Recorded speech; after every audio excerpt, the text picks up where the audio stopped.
ang aking puso at tanging larawan mo ang do'y nakatago. Dear Charo, tawagin mo na lamang akong Benj. Graduating sa high school sa isang tanyag na Catholic school dito sa Maynila. Third year pa lamang ako nang makilala ko ang isang respetadong Filipino teacher.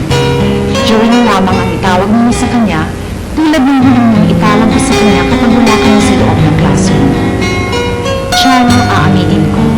Bakla si Joey, pero naging kaibigan ko siyang matalik mula nang idulot niya ang program ng foundation day namin noong maging Mr. Junior ako. Lalo pa nga kami naging close nung naging class advisor ko siya ngayong fourth year na ako. Ngunit hindi ko akalain sa ganda ng pagkakaibigan namin ay magsisimula naman kaming paglayuin ng mga tao sa aming paligid tulad ng aking girlfriend, mga kaklaseng naiinggit, principal ng eskwelahan, at lalong-lalo na si Daddy. For I never knew the art of making love, though my heart ached with love for you. Afraid and shy, Benz, I let my chance ba't kasi ikaw dumaan eh bukas tumarap ko dito? the chance Napawal you mo might ako. have loved me too. Ano ka ba?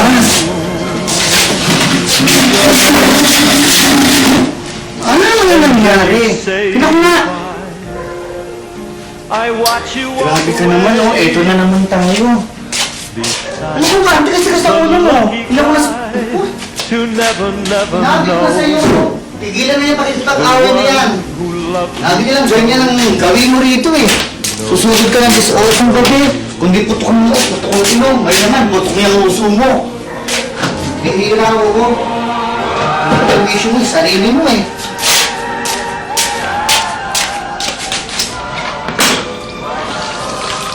Naniwili ka na, lagi ka na ng ganito ah. Pagagalitan ka na lang sa bahay niyan eh. afraid Ano nga aray? Kung pagsuntukan ka, hindi ka umaaray. chance go Bihira by ka. the chance you Ilang beses ko na sinabi sa'yo, tigilan mo na yung pagpato sa kanila. Di ba pangako mo sa akin, hindi mo nagagawin yan? your hand Nakakalalaki na eh. and then you say goodbye. Joey, I watch Thank you, ah. walk away. alam mo, naiingit na kasi sila sa atin sa samahan natin. Pinabastos ka na nila eh. Mag-shota araw tayo. Pati nga yung girlfriend ko. Ayun, nakipag-break na rin sa akin. Dahil, ayun ako, Benz, nung ko pa sinabi sa'yo yan, hindi nila tayo maiintindihan. Ha? Lahat ng tao doon sa eskwelahan, gano'n naman, di ba? Yun ang talaga sa atin, doon sa maganda natin pagpipilinan. Kalaswaan yun. Hindi maganda sa kanila yun. So, ano gagawin natin?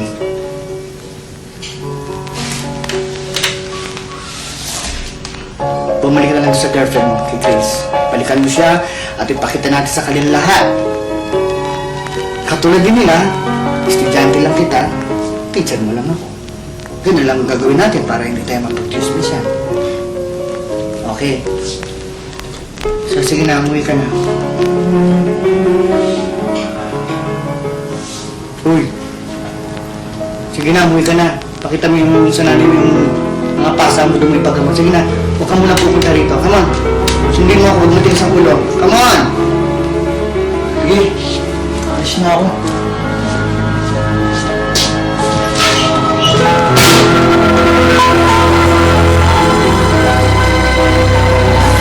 Benz! Benz!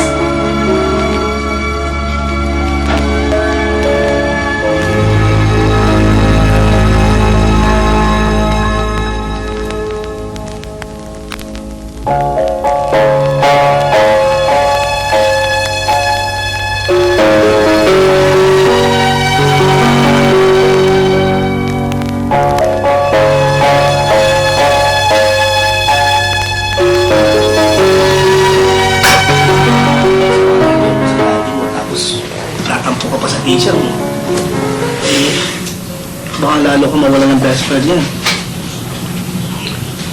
Kahit nandito ako sa tabi mo, nakakaraman mo lagi sa lahat ng pagkakataon, iba pala yun. Sa kwento mo naman sa akin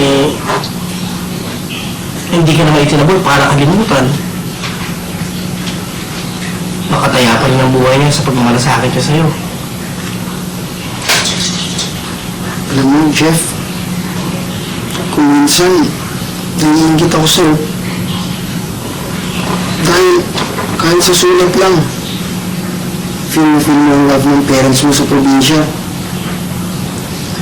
Ako, nandiyan ang mami at daddy ko. Pero parang wala. Alam mo, pinsan lang kita. Pero, parang mas nagkakaintindihan pa kay ni daddy. Huwag mong pagsasalosa yan, ha? Hindi. Kaya lang, Siyempre, iba yan Tamo, ikaw anak ka.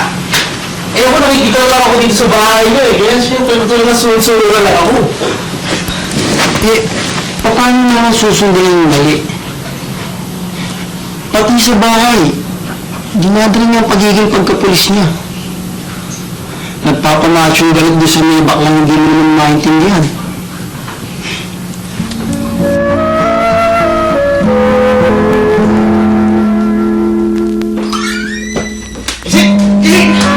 Umisip ka! Ano itong sulat ng principal na hindi ka na pumapasok sa eskwela, ha? Ano naman? Dad, hindi niya talaga ako papasok. Anong sinasabi hindi ka pumapasok? Graduated na! Dad, pareho na lang kayo na eskwelahan ko eh. Yung hype na principal ko ngayon at mga teachers ko na nagkakalat na may relasyon kami ni ni Joey. Una, ako ang gusto nilang tanggalin sa school. Tapos, ngayon si Joey naman, walang ginagawang masama si Sir. Walang masamang ginagawa. Walang ginagawa kay moral ng tao. Tulad ng mga binibintang nila. Dad, wala na rin yung pag-aaral ko kung hindi na rin magtuturo si Joey. Pagsuntuhan ka dahil sa teacher na yun. Sisirahan mo kinabukasan mo dahil sa teacher na yun. Sige na! Iputin mo! Patayin mo na ako! Mas mabuti pa nga, patayin mo na ako! Dad, you're so unfair! Hindi ko alam kung bakit galit na galit kisan mo yung teacher ko.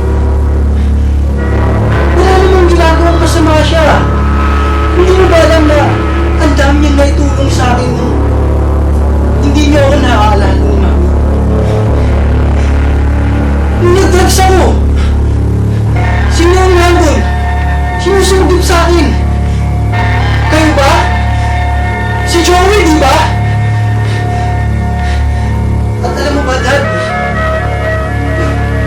Kung anong pinakamagandang naituro sa akin ni Joey,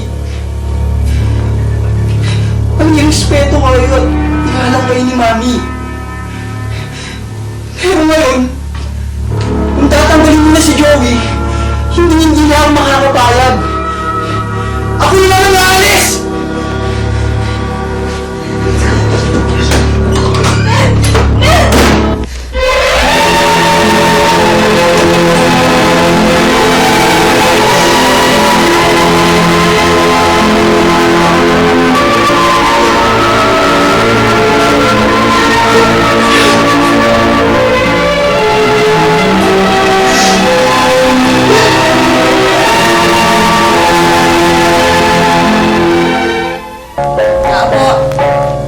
Tuloy.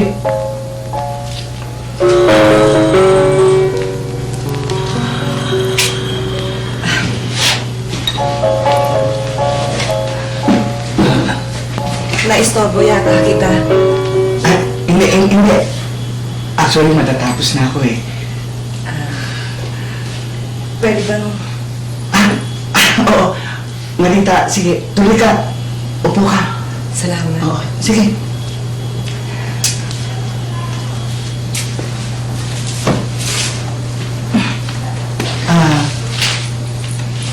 Sandali, Marita. Kukuha lang ito ng may inom ha. Hintayin lang ako sandali. Huwag na, huwag na. Maupo ka na lang. Pwede ba mag-usap tayo?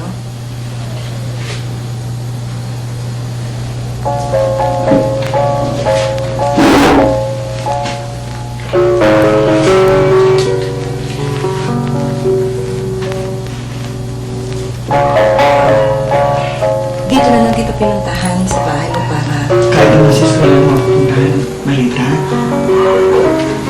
Wala kang dapat itago, hindi ba? At lalo wala kang dapat ikaya ay... Alam ko.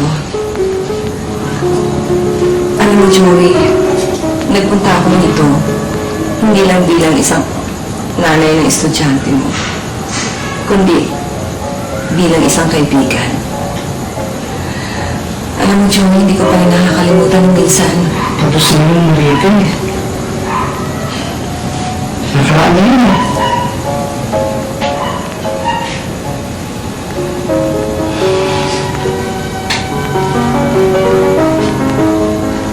Kaibigan pa rin kita, Marita. Kaya patuloy kong ginagawa ang lahat para sa anak ko. Gusto ko malaman mo to. Walang kasalanan si Benjo. Ang gusto ko ilagay mo sa isip mo to na lalo wala akong ginagawang masama. Wala kang kasalanan dalawa. Ang kahit na mga pinaya sa korte, ipaglalaban ko. Ipaglalaban ko mapanatili ka ng dalawang Benjo sa eskwelahan mo.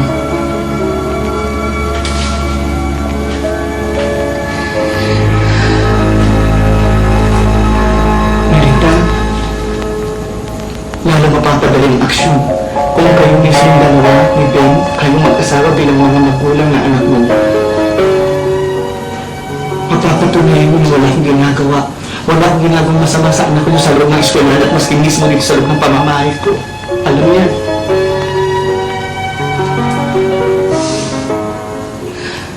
Huminahon ka naman, Ben. Hindi naman masasolve ang problemang ito sa kasisigaw mo. Ako wala akong problema, ikaw may problema! Ikaw pumunta doon sa baklan yun eh! Ben naman! Wala akong pakialam kung hindi na maging honor student yung anak ko! Pwede isang lipat sa kahit sa eskwela! At wala akong pakialam kung matagal yung baklan yun sa pagtuturo niya! Ben, Hindi mo mabago ang reklamo ko! kung magsalita ka naman, parang hindi mo naman kilala yung... Eh, kilala ko nga eh! Kilala ko! Kaya gusto ko ilayo yung anak ko! Charo, doon ko namin talaga narinig at nalaman na magkakilala pala si Daddy at Joey. Somehow, naintriga ako at gusto kong malusin sa right there and then. Pero naisip ko rin na baka walang connection yon sa problema at lalo na lumala. Matagal nga inyong labanan na Joey at mga eskwelahan, kaya habang hindi ako pumapasok at suspendido rin si Joey, nangibabaw talaga yung pagkamis ko sa company ng teacher ko. Lagi ko siyang naiisip at parang nagbabaliwala ng unti-unti ang lahat ng nasa paligid ko. Dahil alam ko, humimiss din niya ang lahat ng sandaling magkasama kaming dalawa bilang magkaibigan. You give your hand to me, and then you say hello, and I can hardly speak. My heart is beating so, and anyone could tell. You think you know me well, but you don't know me.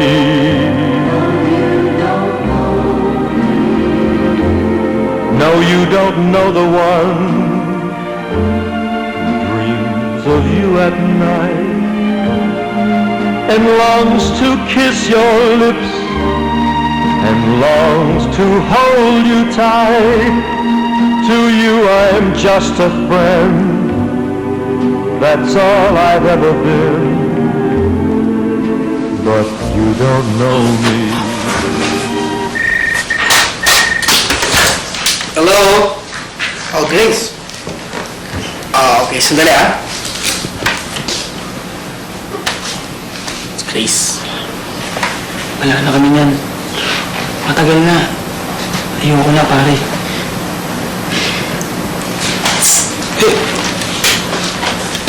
Grace? Pwede tumawag ka lang tomorrow? Nakaalis na kasi, hindi ko inabutan eh, ha? Okay, bye-bye.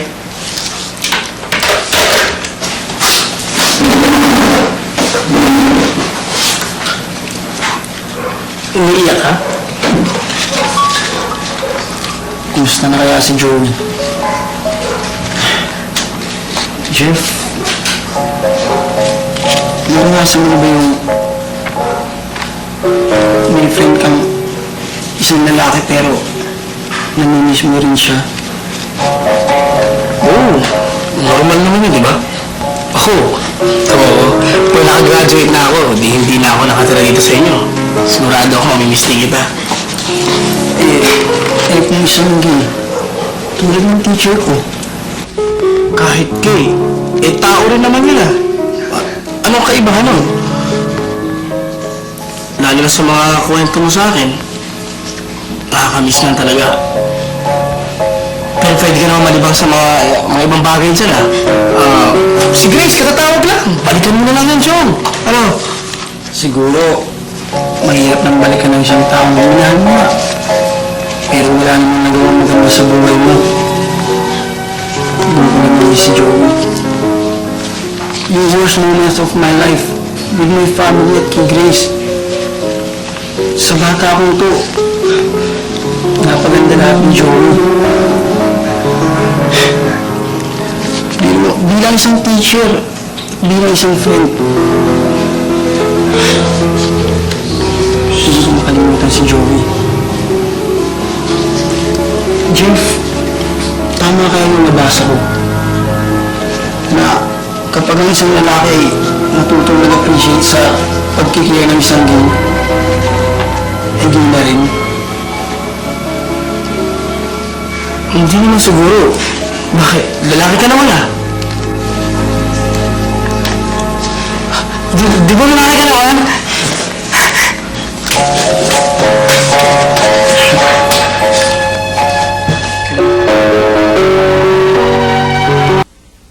Ano? Tapos ba yan ako? Ano yan? Ben, huwag mo na kayong pilitin. Baka hindi niya hilig eh. Ano nang tingin? Kailangan niyo yun. Saan akong ba susunod dito ha? Jalagin! Higa! Dad, Ano, handa ka na? Higa! hindi ako sasama, Dad. Ayoko mag-training sa headquarters. Ayoko na mag-pulis eh.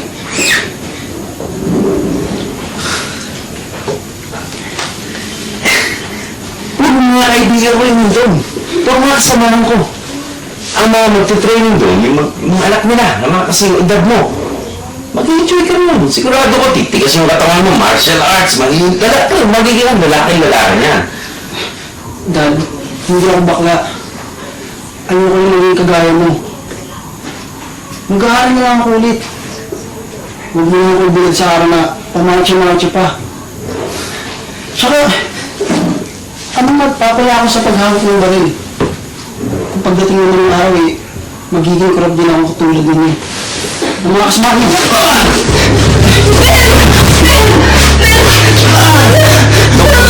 Huwag kang magsasalita ng gano'n sa akin. Huwag kang magsasalita ng gano'n sa akin. Ha? Yung kakurapang ko, sa'yo. Yun ang palaki sa'yo. Ha? Ben, baka nakakalimutan anak mo yan! Ano ba yan? Sabihan mo!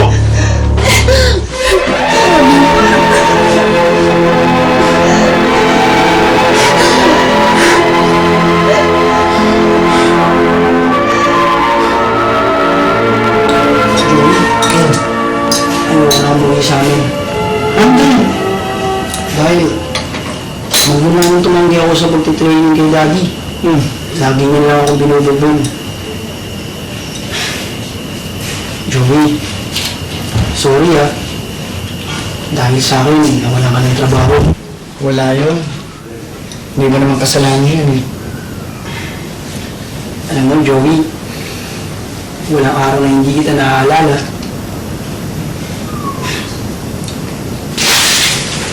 Alam mo, ikaw rin. Lalo na po nakikita ko to. Iwan mo to, no? No. Sige na, sa'yo na lang yan. Para lagi mo naman ako maiisip. Bakit? Kahit mawala pa rin na to, lagi ka nasa isipan ko yun, ha? Ito, no. Yun ha? Benz, good news. Alam mo, yung petition ng mga teachers, natigil na dahil pinag-usapan ko sila. Talaga? Pati yung mami mo, kinausap yung principal.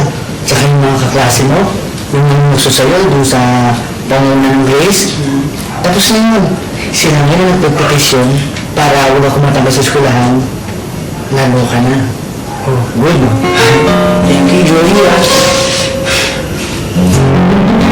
Charo, totoo palang kahit gaano kakalungkot, basta't nakikita mong masaya ang pinakamatalik mong kaibigan, magiging maligaya ka na rin kaagad.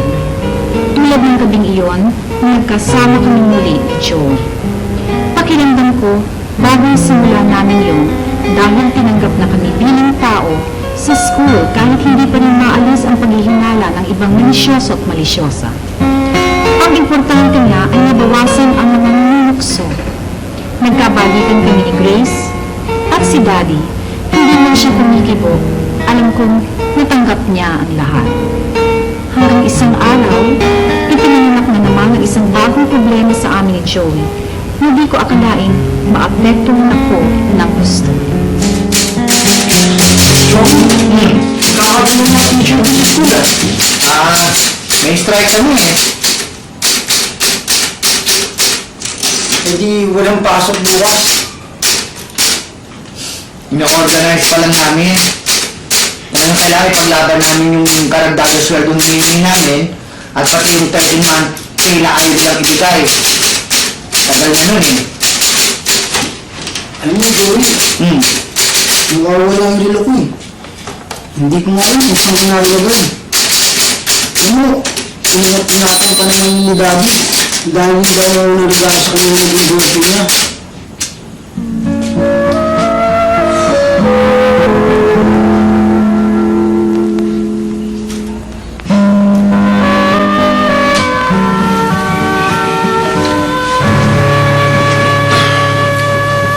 Sa pag-aaral. Okay lang po, Dad.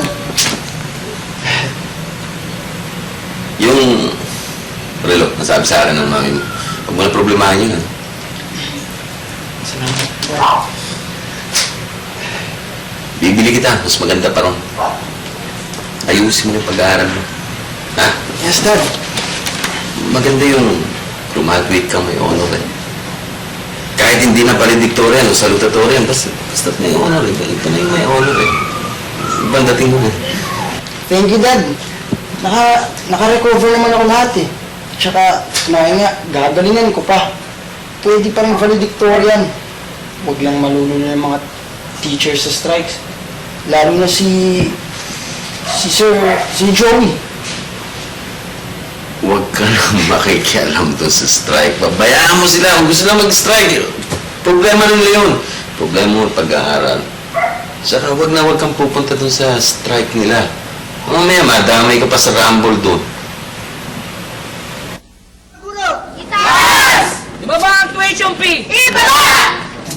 Tanggalin si Mr. Carvalho! Tanggalin! Itaas ang sweldo ng mga gulo! Itaas! Ibaba ang tuition fee! Ibaba! Tanggalin si Mr. Carvalho! Tanggalin! Ano nangyari sa'yo?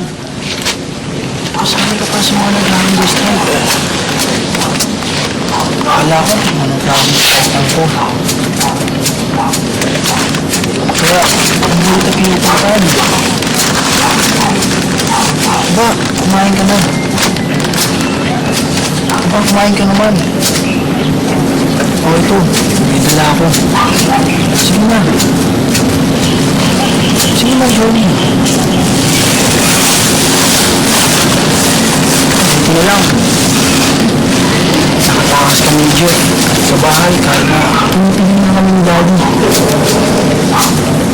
Nga pala, si Jeff, pinsan ko. Sorry. Ayun ako, Joey.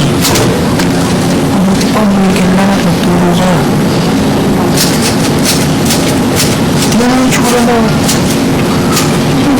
lang naman yata itong ginagawa mo eh. Benz, hindi kalokohan itong ginagawa namin lahat dito. Katarungan. Yun ang ipinaglalaban namin ng hinihingi namin. Di ba, sinabi mo, importante ang pagtuturo. Hindi lang dahil sa pera. Yun, hindi mo naging mahal ang sarili mo eh. Ikaw ang hindi mo naging katarungan.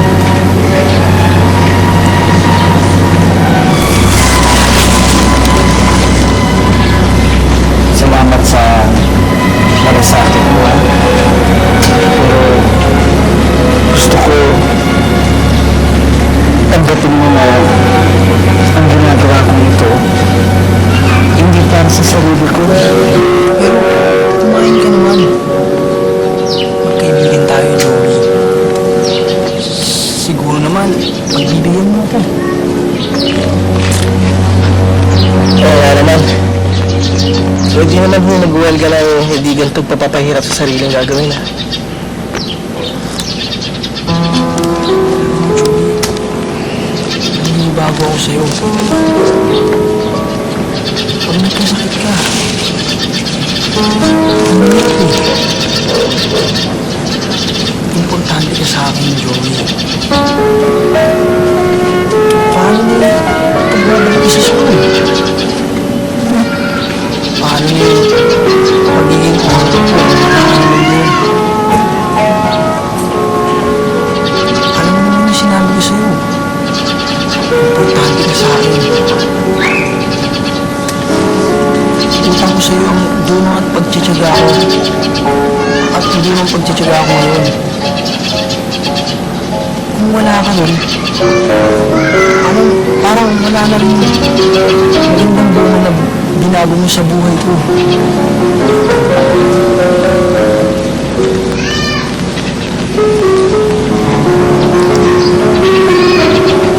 Sige. Kakain na ako kung yun ang gusto mo. Sa susunod, dadalan pa kita ng mas maraming pagkain. Pero sana naman, hindi gawin na itong pag-hunger strike mo.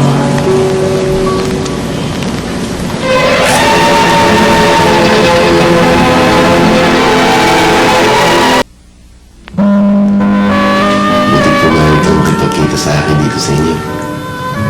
Mula nung magkita tayo dun sa welga niyo. Sa dami-daming lugar na pwede tayo magkita doon pa.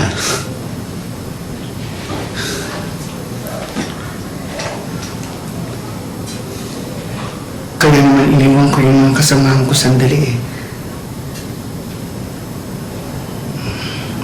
Dahil alam mo naman, Ben, na mas mahalaga ka pa rin sa akin kaysa sa kanila.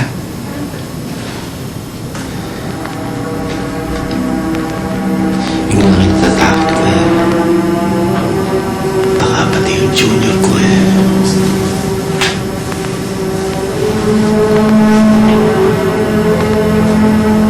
Ano?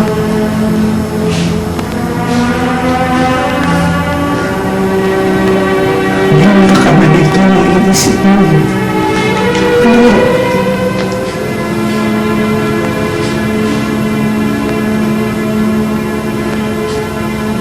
Oo naman ako si Benj.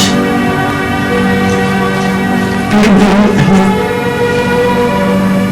At siya may dahil pa rin sa'yo. Yun.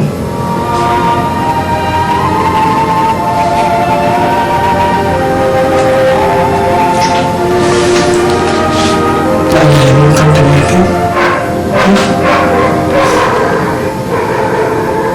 You give your Lagi kong hand, pinapatugtog yun. then you Sa lahat ng oras ng buhay ko. and I can hardly Habang tinitingnan ko yung mga litrato. my heart is Yung litrato beating mo, isa sa yung araw natin. and anyone could tell. You think you know me well, but you don't know me. Ben, No, you don't know the one. Nagduruso yung bata dahil sa paghihinala mo sa aming dalawa. And longs to kiss your lips and longs to hold you tight. Mahal na To kalimutan mo. you I'm just a friend. Nagkagulat tayong dalawa dahil sa bata mo. Natatandaan mo, Ben? Nakiusap ka pa rin na magpatuloy tayo magsama.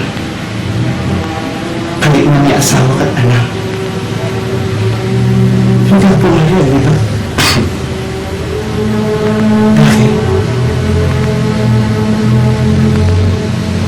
Dahil ako nasirap at tingin sa'yo maligta at lalo ang ano ko na naging palit sa'yo ang tingin sa'yo ng iyong magiging anak. Na ikaw binubuhay ka ng isang bata.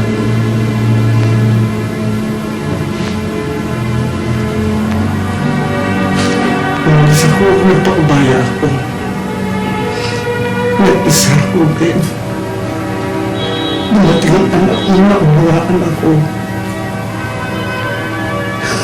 Simple lang naman ang gusto ko, Ben. Huwag mo akong sisirain yun. Wala.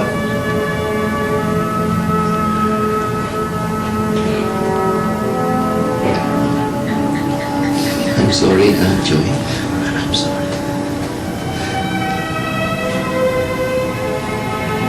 I'm really sorry.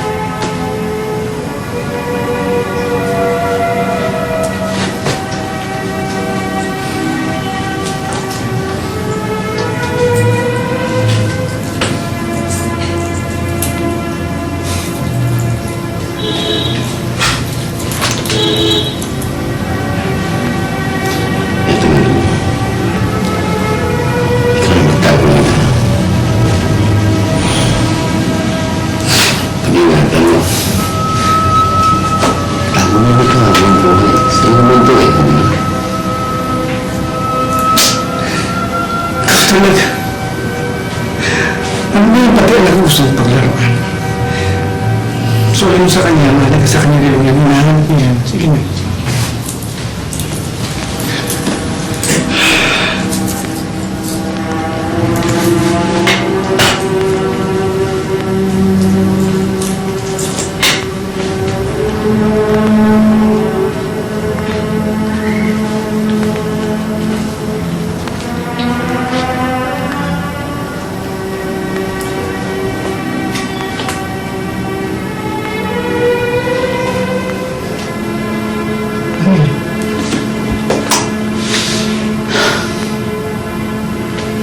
Tulong.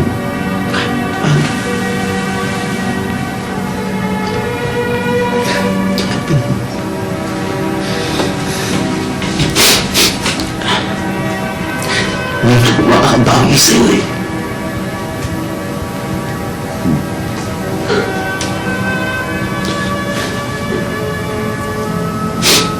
Namin, puntang mo akong tinulungan. Sige na.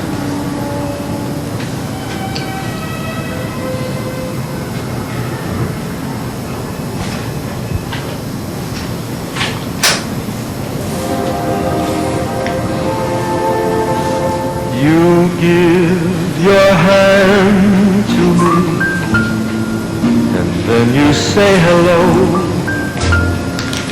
and I can hardly speak. My heart is beating so, and anyone could tell. Salamat din. You think you know me well, but you don't know me. Ingat kami sa sarili mo. No, you don't know the one.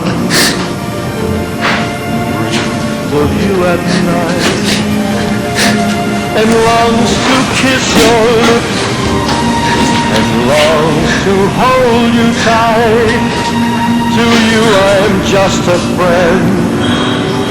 That's all I've ever been. But you don't know me.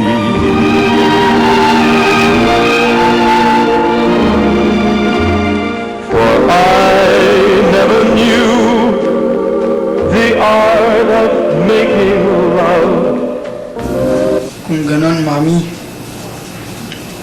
mas dapat ko pala lalo ngayong damahin si Joey. Hindi bilang teacher at kaibigan, kundi pati daddy na rin. Napakalaki pala ng utang na loob natin sa kanya.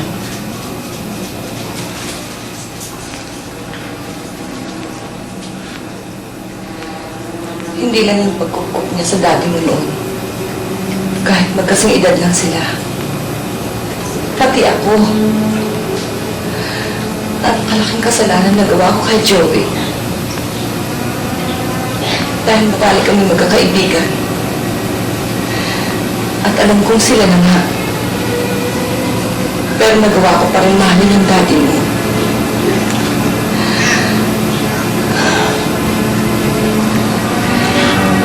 Para ako na naman tumento dahil nagkahiwalay silang dalawa na dahil sa akin. Pero hindi niya ako sinumbatan. Mas lalo pa nga niya kaming minahal.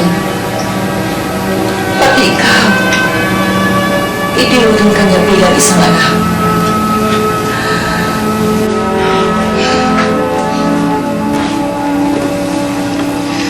At ang bilong yun ay sa unang girlfriend nga yun ng dati mo. Dahil itinuring niya si Joey na unang girlfriend niya. Pero siyang unang pag-ibig na nagmahal sa kanya ng tapat.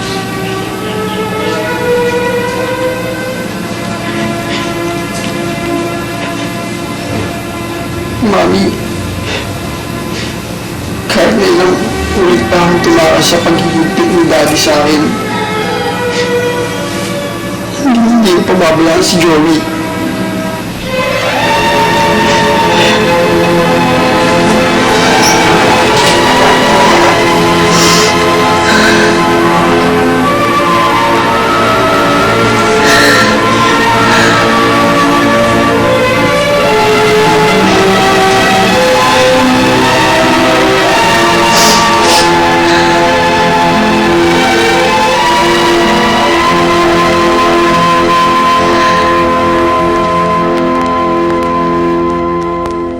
Joey, my friend, kulang na lahat ng thank you card at ang habang buhay na pasasalamat sa lahat ng kabutihan mo. Kung alam ko lang, sana mo pa hindi lang ganito ang pagtatanggol at pakikipaglabang mo sa'yo. Mas naiintindihan ko na lahat ngayon, lalo na ang daddy. Kung kaya ko lang po ng lahat ng pagkukulang niya sa'yo mula nang ipanganak ako, gagawin ko. Dahil ngayon, sigurado na ako kung bakit din kita minahal. Dahil ikaw ang second daddy ko. Kung wala ka, wala ang daddy ko kung ano man siya ngayon. At kung hindi ka nagparaya, wala rin ako. At hindi kita nakilala. I love you, Joey. Bench!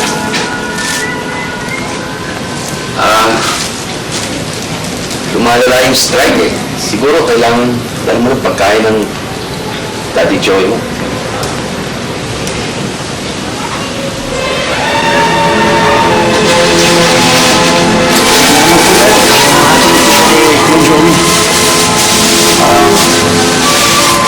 Sabi lang, pinamili namin siya ng mami mo.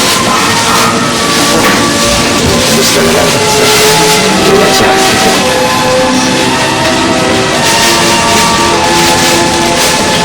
Sana sa akin mo. Wala akong pagtitiwala sa'yo.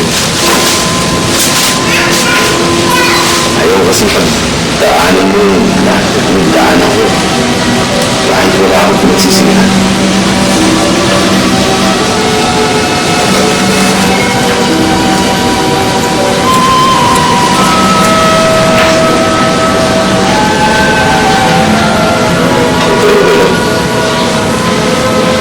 Dito na wala. Tinago ko lang. Pag-ingatan mo. Yes, Dad. Kasi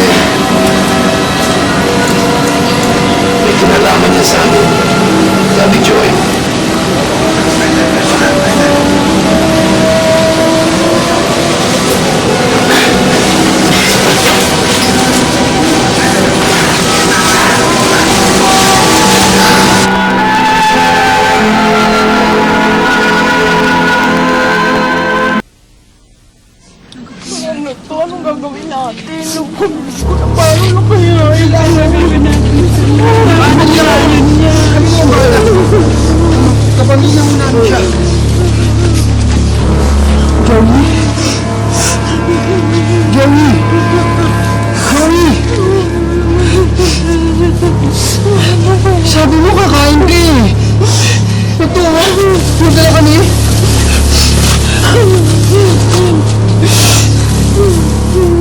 Joey! Bakit ngayon pa? Kailan pa hindi nagalit si Daddy? Hindi na ako nakakakita ng kagaya mo. Kuya na. Tatay na. Kaibigan pa. Wala na yun si Joey.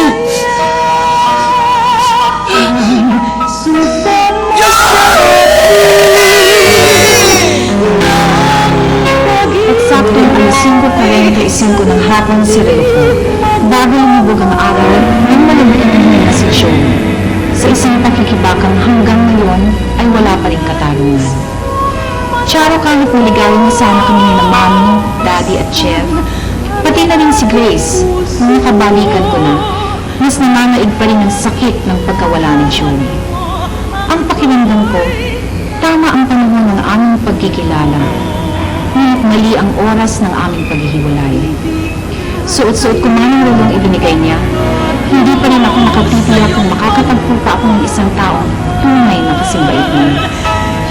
Dasal ko ang kapayapaan niya at alam kong pagdating ng araw, magkikita pa rin kami sa isang daigdig na walang hangganan. Lubos na gumagana at pagmamahal, Benj. Kailangan kasing sakit ang nawala ng isang tunay na kaibigan.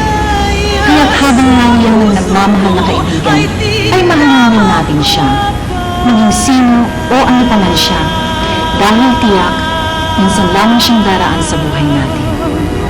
Hanggang sa muli po, ito po si Charo Santos na nag-iiwan sa inyo ng isang gabing puno ng pagmamahal.